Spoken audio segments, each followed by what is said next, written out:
this segment, I'm going to talk about my recent venture to Washington, D.C. I attended a conference on antimicrobial resistance at the National Academy of Science, Engineering, and Medicine this past June. There were representatives there from all sorts of different disciplines from all over the world.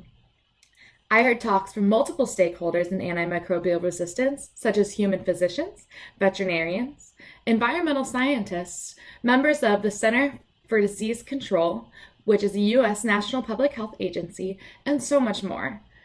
The main theme that resonated between each lecture was the fact that we need to tackle this problem collectively. They talked about this idea of one health, where instead of being broken into factions of medical professionals, we work together. In the past, medical professionals of different disciplines have used a lot of finger pointing and haven't really appreciated the contributions from other disciplines. Today, with the One Health initiative, we are starting to accomplish so much more than we could have ever imagined. Sharing information at this conference from all different sectors of medical sciences really helped to generate new and innovative ideas to tackle the problem of AMR.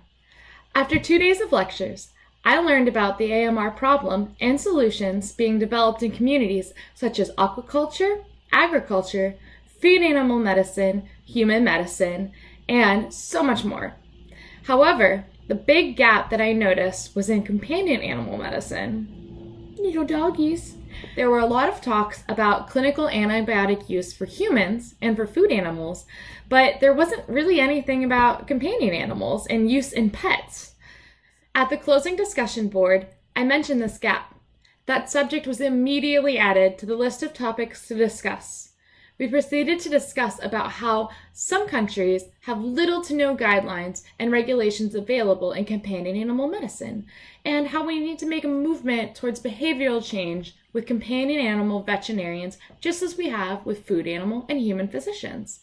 Some people were very accepting of this idea and were willing to construct and share antibiotic use guidelines for companion animal medicine. Some people were less accepting, and they replied with the fact that just because these are dogs, they don't really contribute so much to the MRSA problem, so why should they care? This is where I ask everyone to please keep an open mind. The antibiotic problem does not just arise from human use in clinical settings. It's a problem that also arises from use in companion animals, food animals, aquaculture, and manufacturing runoff.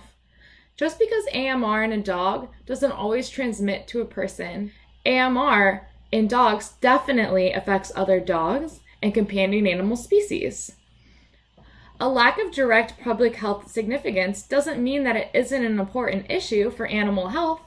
So you know what? Let's all work together as physicians, dentists, veterinarians, patients, pet owners, and manufacturers towards behavioral change for the more prudent use of antibiotics. There's such a great need for human behavioral change that affects professionals and clients across all species. Make sure you guys keep checking in to dogwellnet.com for my blogs and articles, as I am working on a catalog of existing resources and other cool stuff. Thanks for watching.